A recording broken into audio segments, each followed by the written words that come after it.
Thanks everyone for showing up. Should we start with your question, Deborah, since you're here? You asked how to get texture on very dark and very light papers. Yes. Which is a good question. It took me a while to figure that out. I'm curious, Sharon, how do you have a method for doing that? I wonder if it's as I did. Well, when I found the texture I like, I usually put it on top of, for instance, the color I like. So if I use the white or black, I put a texture on top of it, and then I change the blending mode to overlay. And because white is very light, and I duplicate the texture layer a couple of times until you can see it properly. Oh, okay, that's what I do. So I just wondered if yeah, well, sometimes here, I'll show you. Okay, where is the...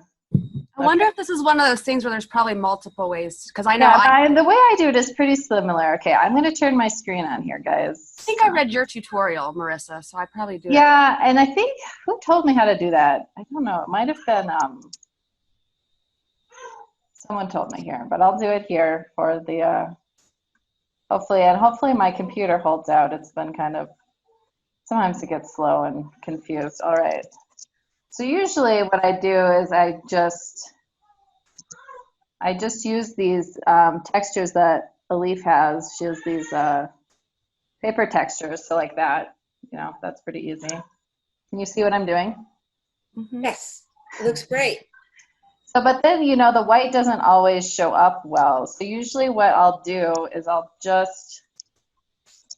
I will make it in gray, and then I will rasterize the layer style so it goes away. Put this, and so then I'll put this on overlay to make it a little stronger.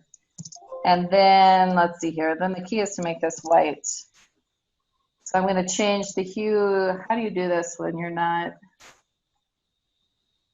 where does this come from? I just know that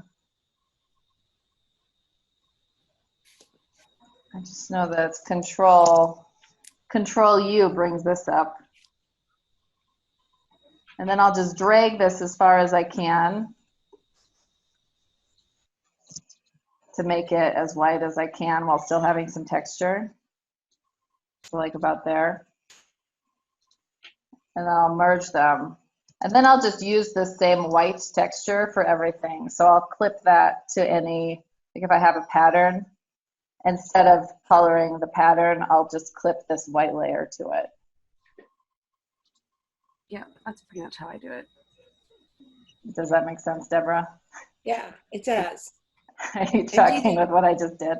So because so then instead of using like a color white, I'm just using this white texture that I've made, and I do the same thing sometimes with black. Does it work the same way for dark, like dark navy and black? Yeah, I would just turn this. You just go the other way instead of going up. I can't find hue saturation. I just don't know where this is coming from. Because I know I haven't gotten super great results from it, so I just tend to stay away from white. Yeah, I used to do the same. Yeah, so I usually at the start of a project, I'll just make like the white, especially the whites, because the dark ones I don't have as much trouble with, but the white, I'll just make a white texture that works, that I can see the texture on, and then I'll just clip that to all the white areas I have. So that's how I do that.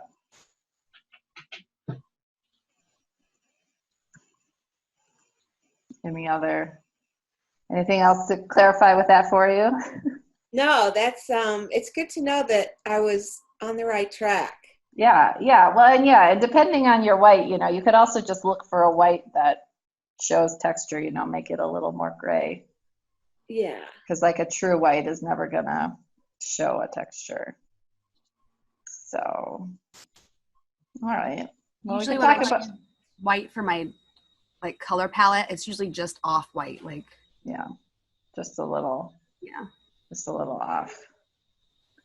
All right. Well, we could go through some of these questions.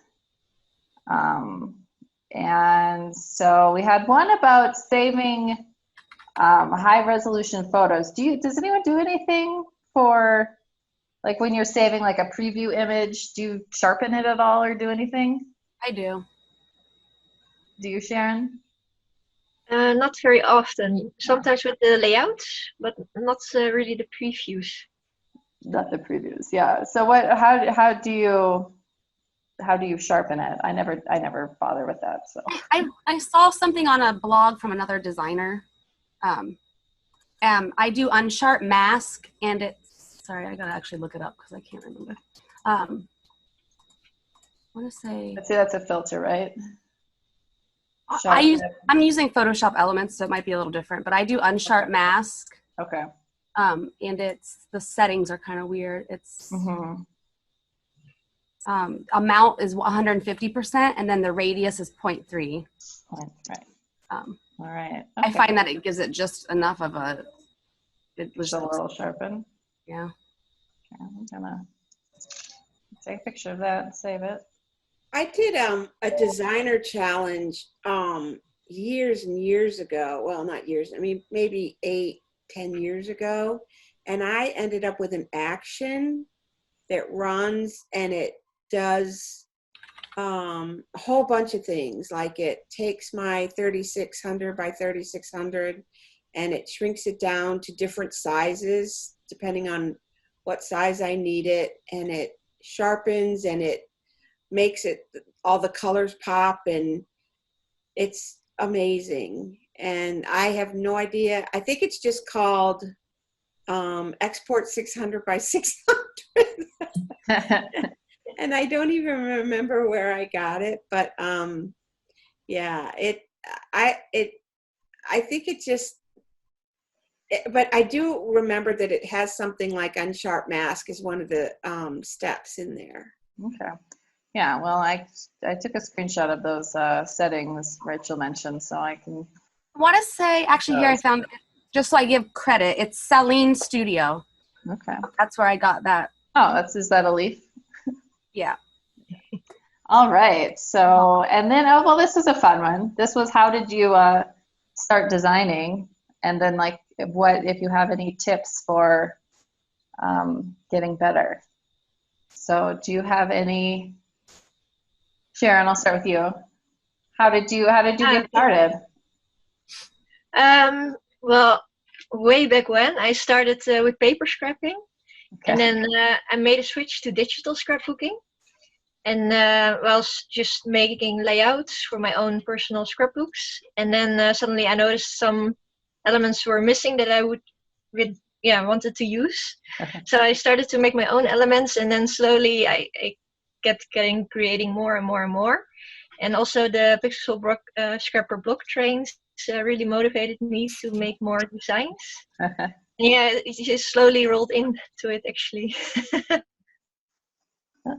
All right, yeah. Well, my story is very similar. I also paper scrapbooked and then started digital scrapbooking because it was easier to do in my life situation at the time. And then, yeah, as soon as I realized I could make stuff myself, I was like, well, this is exciting. Yes. So yeah, so I think I started making stuff pretty soon when I started just making layouts. And then I made Jordan start Pixel Scrapper for me because I had nowhere to post all the things I was making, and then I kind of went from there. How did you get started, Rachel? Pretty much the same way as Sharon. I just, once I realized, I mean, I did paper scrapping, and then I stopped for a couple years just because I have 4 children, and I kind of had them every 2 years, so I was pretty busy for a few years. And then I got back into it and just found that the digital was way easier for having little kids. And then same thing, I would want something for a layout that I didn't already own, so I would have to figure out a way to make it. Yeah. Okay, yeah, so that seems like did you paper scrapbook ever, Deborah? Oh my gosh, yes. I was a historian for my youth group back when I was like 13, 14 years old, and I did it for the youth group. But then my senior year, I did a paper scrapbook, but it's not like what you think. And then when my daughter was born, I did paper scrapbooking, and then I found digital. And I got on a site and I did I did everything. I was a CT, I was quality control, and then I got into this designer challenge on one of the sites. I forget what it was, and it's not around anymore. And I used to do it just as a hobby, just, you know, just for fun. And I had a few girls, and then I got sick a few years ago and just completely stopped. And I got back into about a year ago, and I just thought, well, you know, maybe I could make a little bit of money, and it just kind of took off, and I just have just so much fun with it. I just really love it. Yeah. And I will say, like, probably the thing that helps me the most is that, like, especially when I was getting started, is I would copy things directly. So I would like find a paper or something that someone had already made, and I would just try to duplicate it exactly as much as I could. So, because I think, you know, when you take out like the creative aspect and you're just trying to, you know, then you can focus on the skills you need. So I would, you know, Google, you know, how to make something metal, or, you know, different kinds of things. So I find the Watch copying, lots of tutorials. yeah, just like when you're making, you know, doing a scrap lift. So, you know, do a designer lift and just copy something that someone's already made, so you don't have to think so much about it. I think that's how I started doing layouts in general, just to it kind of helps you get an idea Yeah. how to make something that you like. Yeah. Style that you like, and then. Yeah. Are there any other things that helped you kind of gain skills as a designer? I was a middle school technology teacher for 15 years.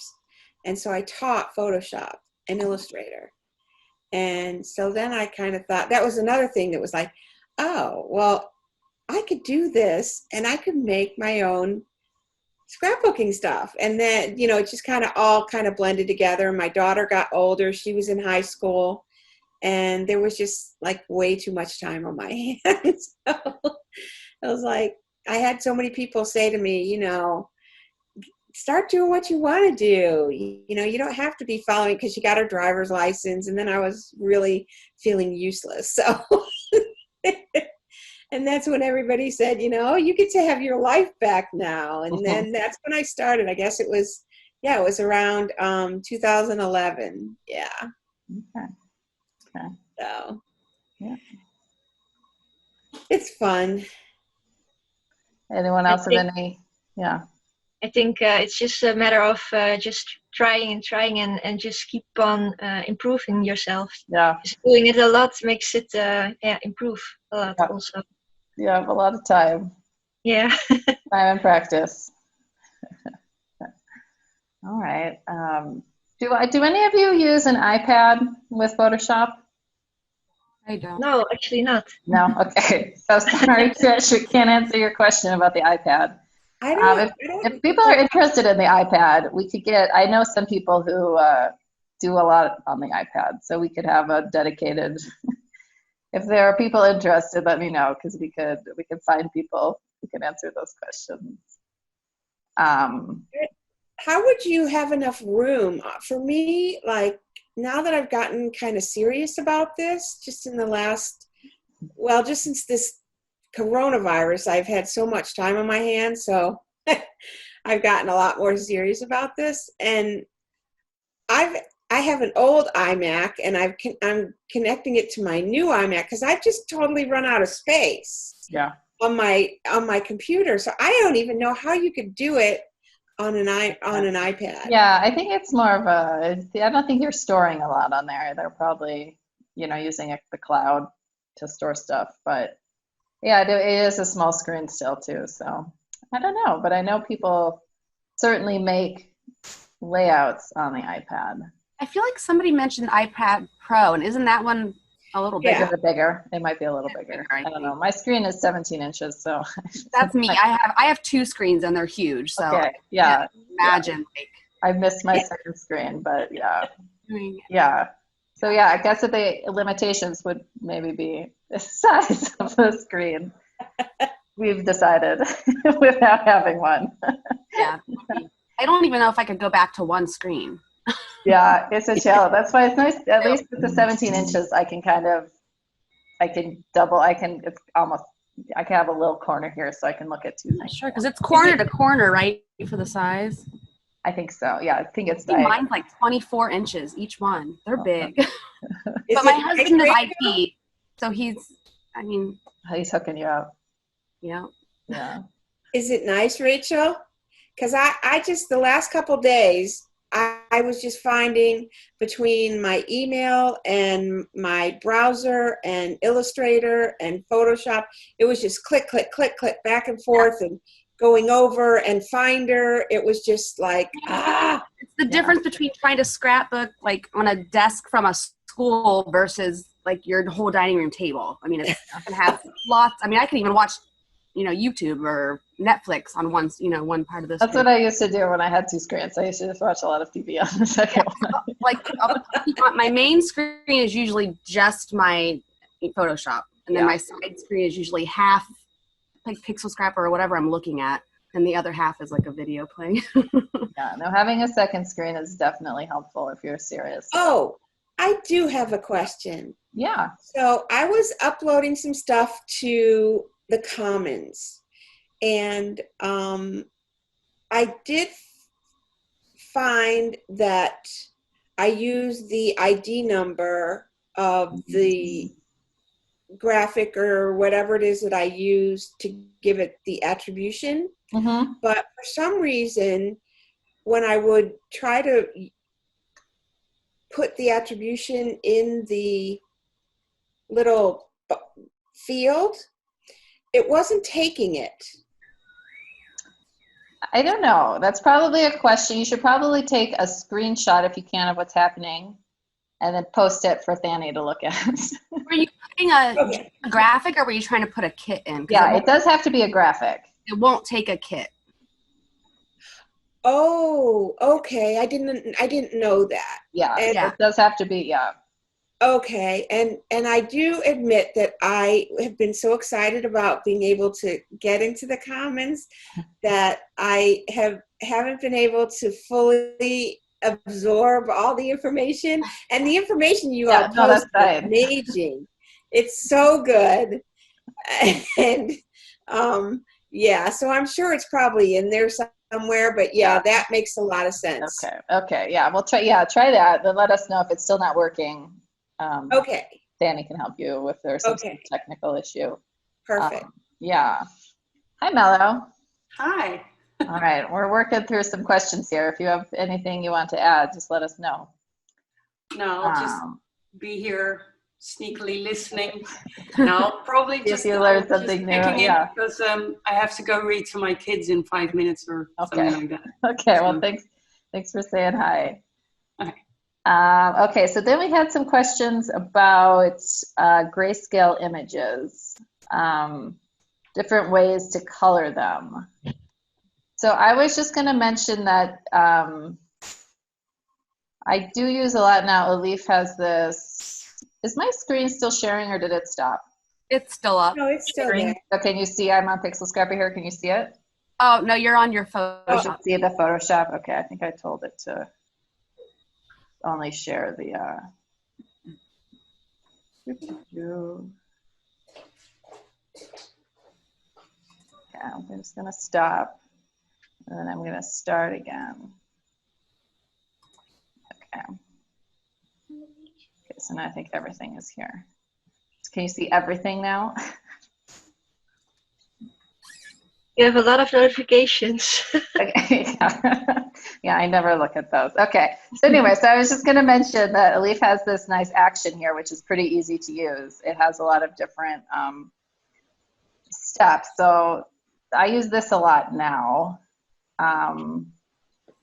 Does anyone else have any particular ways that they recolor, special tips? I should probably just download something and then we could recolor it right here. I usually use blending modes a lot. Yeah. So I pick the color and then clip on the grayscale item. And then I choose the blending mode color. And if it's still too dark or too light, I add a curve or levels layer. and play around with that until I get the right tone. So that's a pretty basic. I don't know if anyone has any other. Do that. Sometimes I do something similar to what we were discussing with the black and white papers. I'll double the flower layer and put one of them as like an overlay. Like if I need the color to be a little darker or a little bit lighter, and then I can play with the color of the bottom layer. And then I'll keep a color layer in too. I do often really like to, sometimes I just like to change the color directly without, like if it's something like this that has lots of colors already, I'll use the adjustments. Let's see, where did it go? So here are my adjustments. And if you don't have any of these panels here, you can find them up here in the window. So this is the adjustments, and the hue saturation will let you adjust the colors this way, which I'll do, you know, especially in a ribbon like this, which has a lot of variety. It doesn't, the grayscale doesn't work quite as well. You can also, you know, specifically change, this doesn't have any blue in it, but you can also target specific colors this way as well.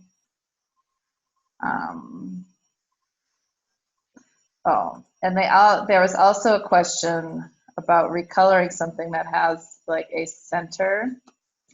It has two colors. Does anyone have any? Yeah, I usually we're use like the the same, middle like this. I usually use the same layers with the blending mode on color, and then I just paint by hand the center in a different color. Yeah. Yeah, that's what I do too. So you would just kind of, you know, make this purple. Oops. And a new layer.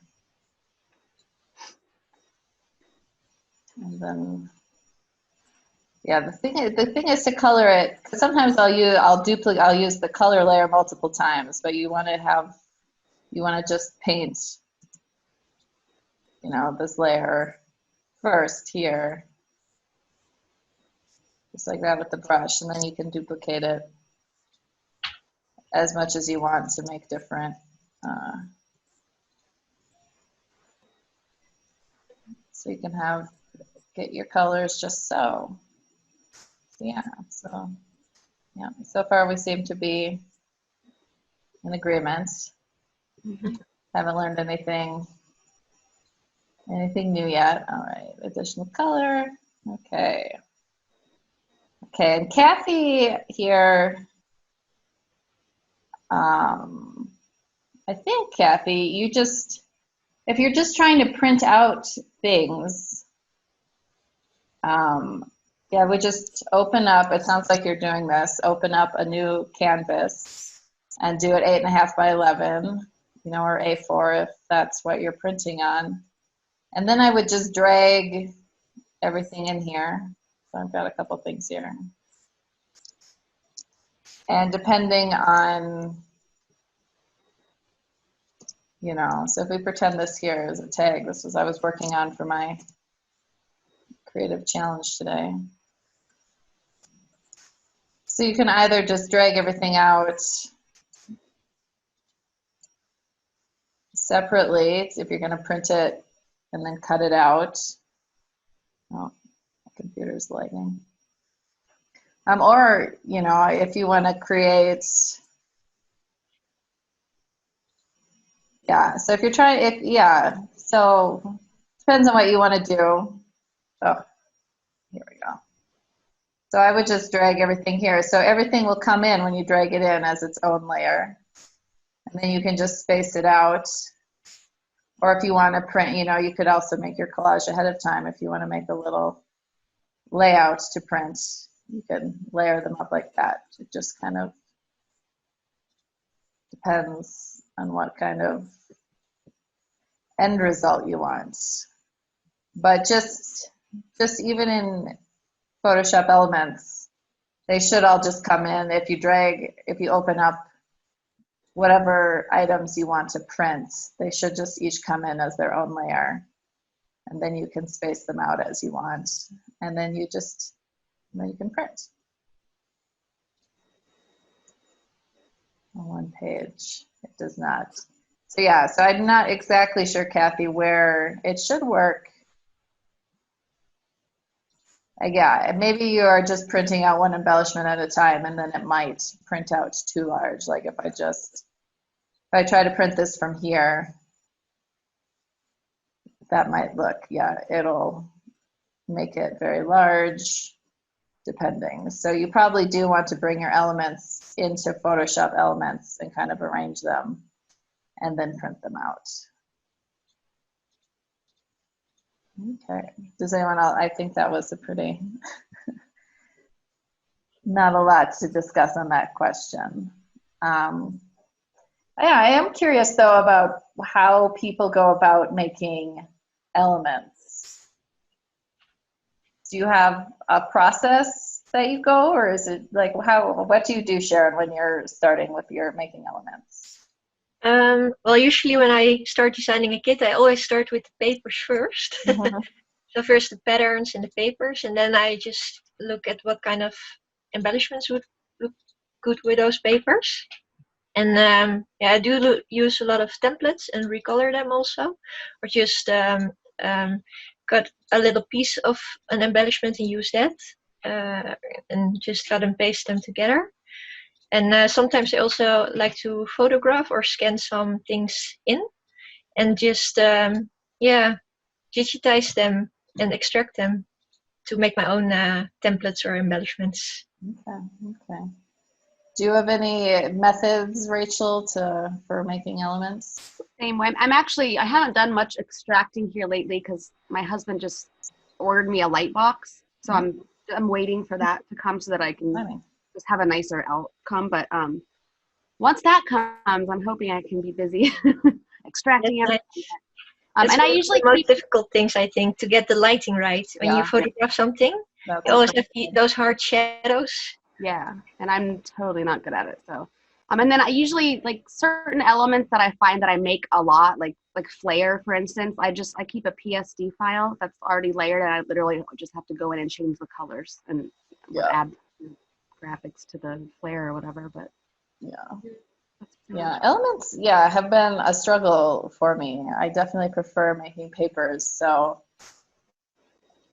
so I did make a little. I started doing what you said, where you're not copying a kit. You just I'll go to any web like Scraps, and I'll pull up a kit, and whatever their list is, I'll just that's a good trick for just because there's infinite things you could make. So I'll just go look for someone who's made a list of what elements are in their kit, and then I'll follow that. And then I also I've got this link here.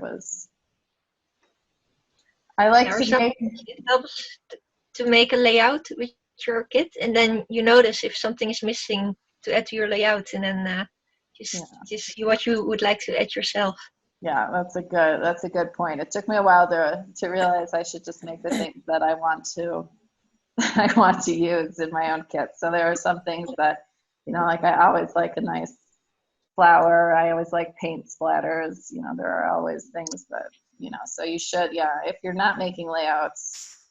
Sometimes I'll look at a layout and I'll not copy the elements, but like if it has 3 flowers, I'll make 3 flowers. If it has a paper clip, I'll make that way I know that my kit will create a layout. Something. It'll create something. Yeah, and I also I like to make or use, I've started making these these different layered shapes, because then once you have these, it's pretty easy to just add on top a style. So these, you can see here, are pretty basic, and then I've just added, a cork to some of the layers and glitter to some other layers. So at Pixel Scrapper, we have Elif makes lots of great styles, so it makes it really easy. You just find some shapes, you put the style on it, and you've done something great. So and then also layering. It can also be nice to layer your elements, so you can add a little string to it, or add, a little metal eyelet or something to make it just a little more interesting. Yeah. Usually for the pattern papers, I use Illustrator, to create some vectors or some shapes or illustrations.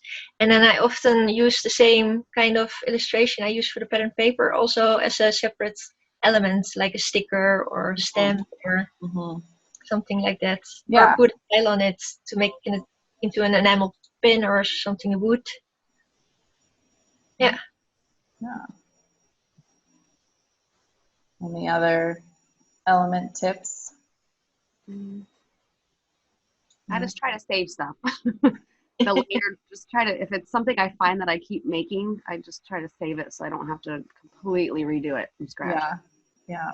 It's Are definitely any nice. of you all good doodlers? Like, do you make your own like characters?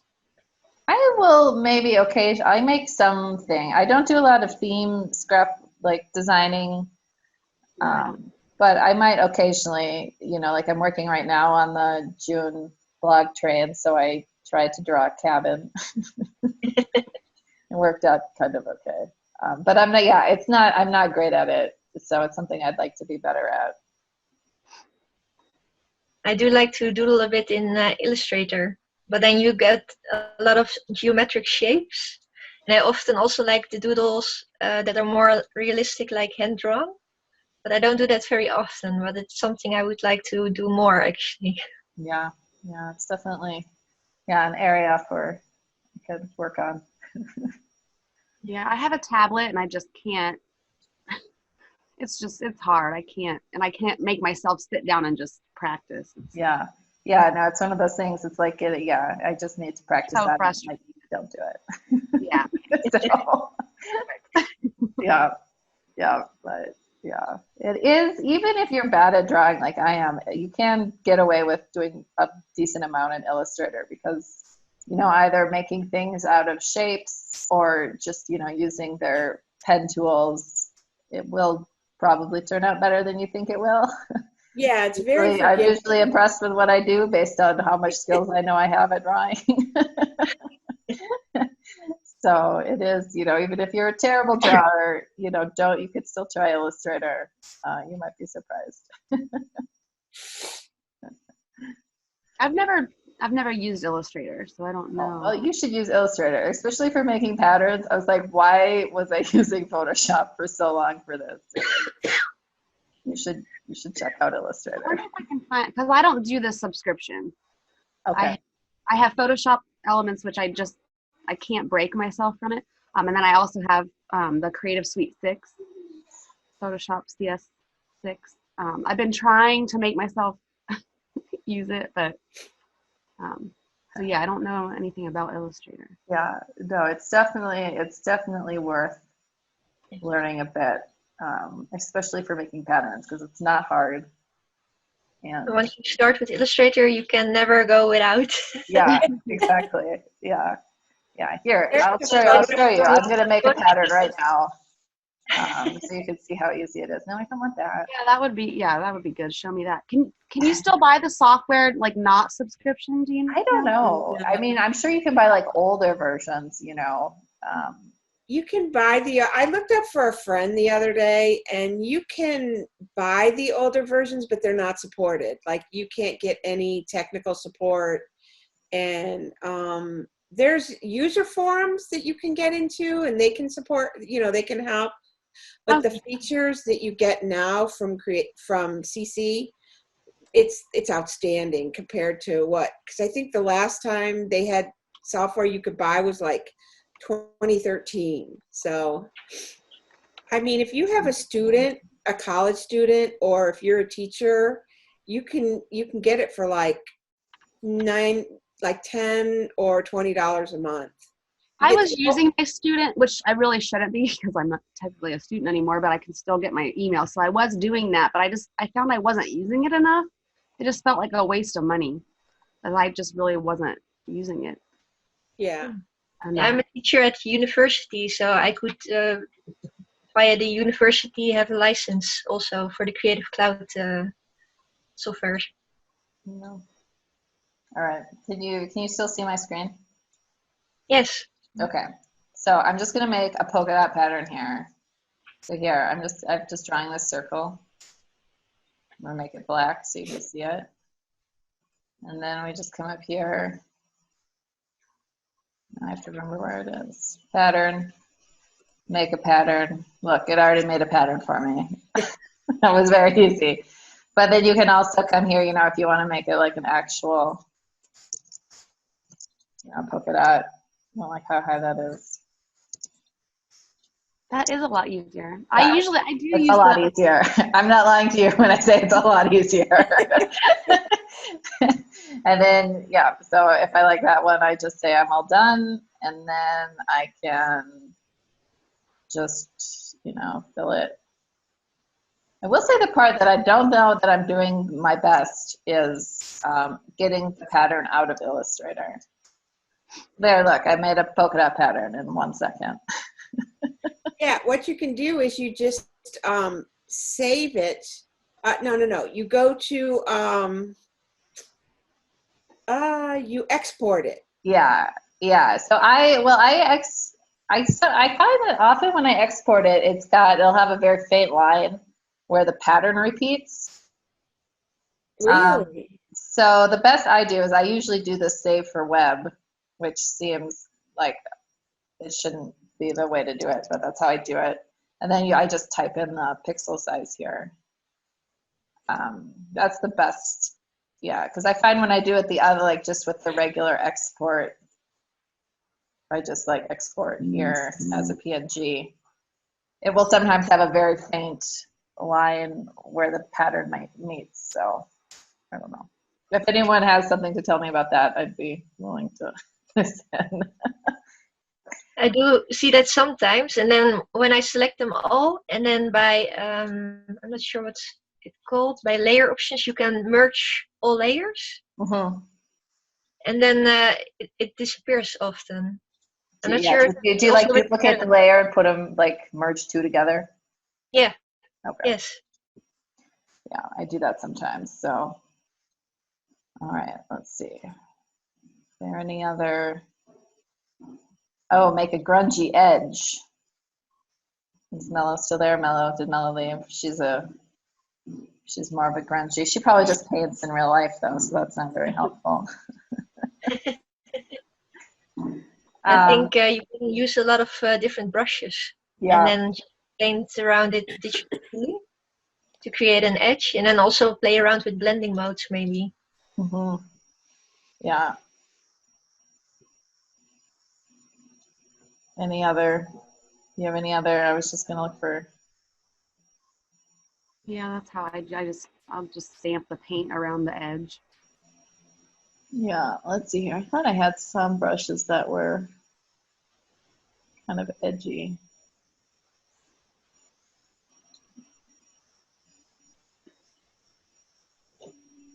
Oh, well, these ones are torn edges. Oh, I have that one. I love that one, Marissa. Your torn brush edges. Yeah, I like torn edge brushes. Yeah, I like that one. Now, let's see, did I download? Are they here? Okay, so where did they go? Yeah, so to make torn edges, just always do it on a new layer and then collect whatever color you want. And then yeah, these are pretty good edges, so I would just come over here and paint like that. That's pretty. See, was there any other ink to the edge of a paper? Yeah. So that would be how I would do it, and I think how everyone else is describing. Pretty, yeah. So. How do you get the white edge to that now? A white edge. Yeah. Yeah. So these are good. So then I would just. Okay, here, let's make a new. So like if I had, because like these are torn edges here. So let's see here. I have to think about this. So you can erase. So we're going to erase with this. So I'm using this brush as an eraser. And I'm just going to remove that. So now it's got kind of a torn look. And then with the whites, I can come back in here on another layer with add a little white behind. So that will give you kind of like a torn look. Okay. You know, and then just, you know, delete the rest of this here. So that will give you that like kind of, you know, like if you tear like a cardstock and you've got that underneath layer, that's how I would do it. Excellent. Thank you. Yeah. I'm so glad I showed up. I'm learning so much. That's what those brushes are for, the torn edge ones. So that was Yeah. the appropriate use of them. Yeah, so I think those are all the questions here. Does anyone else have any questions? How long does it usually take you to, like, from start to finish, like, to do like an entire kit? Well, my bundles are very large and have a lot of pieces in them. So they probably take me 2 weeks if I'm working, you know, most days on it. You know, a couple hours every day. Okay. So I always feel like it's taking forever, so I'm not sure if I'm like in the. Yeah, I am pretty fast, and I do use a lot of, you know, templates, and I have like a checklist of things to go through so I don't forget what I'm doing, and so I don't have to think about what I'm doing. Do you feel like you put like the same number of papers in every kit and the same number of... I try to. I don't have, yeah, I could like set a number, but I don't. I usually do between like, I'll probably come up with not more than 20 patterns for a kit. And then I usually do two color versions of each pattern. So I usually have maybe 40 or a bit less, Okay. not including solids or flat. Yeah. But yeah. So that's just, yeah. I personally like a lot of papers and a lot of, you know, options. So I always make a lot.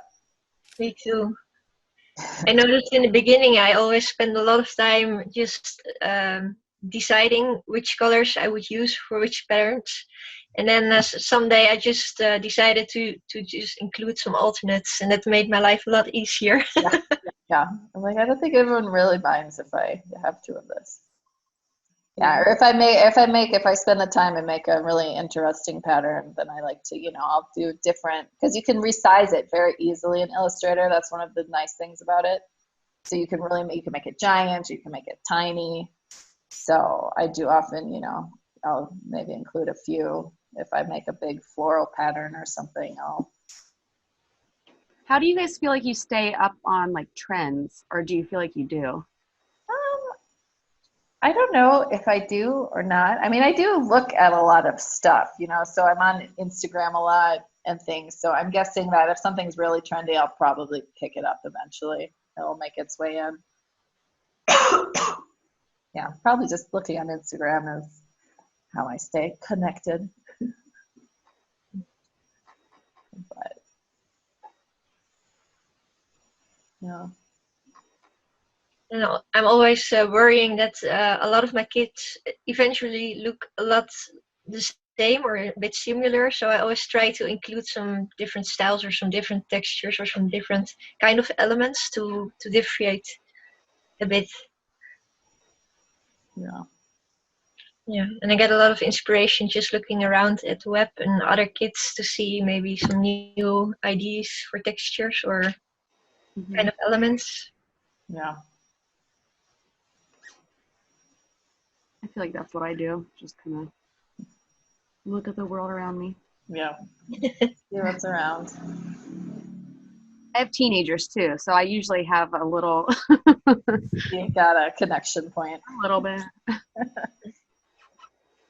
Actually, one of the kits I just made, I think it's set to come out in May, but I put some little like word art things in there, and it's like all the little silly things that my girls say, like period, like, so I did some like really funny little teenage like catchphrases of the time right now. So that'll be fun. Kids are saying that'll be fun. That'll be fun. I have a question. So how many colors do you all use in your palettes on average? Yeah.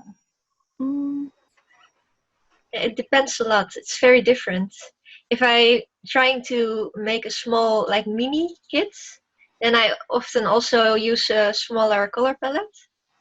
Just limit myself to a few colors. And when I want to make a lot of papers elements, such as a full kit, then I always like to have a lot of color options. So I always want to represent each color well in a kit.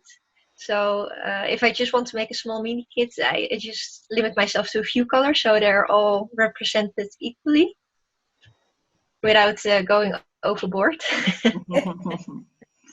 Yeah. I'm probably like 5 to 8 colors depending on the size of the kit.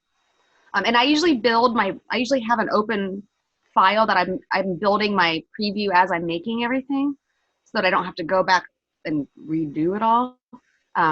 So that gives me and I usually do my papers in like a rainbow spectrum in my previews, so I can kind of get a really good idea as I'm making it, what color do I need more representation of. That's how I do it. Yeah, I don't know. I'm still trying to decide if more colors are better or a few colors are better. So, probably more than 3 or 4. But like, yeah, I don't know. Like, is 5 better than like 15? Because like I just made these new palettes for the upcoming blog trains, and they have quite a few colors. I don't know if they probably have between like 10 and 15 maybe. So Yeah. I'm curious to try them and see where I settle, like how many, because I make a large bundle usually. So you would think you would want more colors for that, but I'm not exactly sure if that's true. I feel like it hinders my creativity. Yeah, I do think that maybe you want fewer colors than you think you do, but no guarantee on that. It's probably different for every. Yeah, no, I'm sure people definitely prefer what they like to do. I don't know what I prefer yet, I guess that's what I'm saying. I often start with a smaller palette, but then I create and then I think, well, it's a lot of blue. I miss some pinks, for instance, and then I just add some more colors, and eventually I use almost the entire color palette. Yeah.